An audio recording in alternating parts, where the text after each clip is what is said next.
Шымкент қалалық полиция департаменті Әл-Фараби аудандық полиция басқармасының жеке құрам қызметкерлерінің атынан Қайнар бұлақ саяжайына тұратын Елмира деген қарындасымыздың үйіне келіп отырмыз. Мұнда жаңағы жалғыз басты ана 7 бала шағасымен өмір сүреді. Біздің тарапымыздан қайырымдылық іс-шарасын өткізу.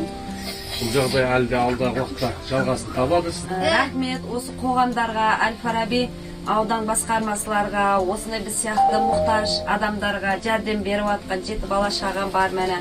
Осы көкелердің артында бала шағам рахатын көріп, ыстық үйде тамақ, шай майы болып отыр.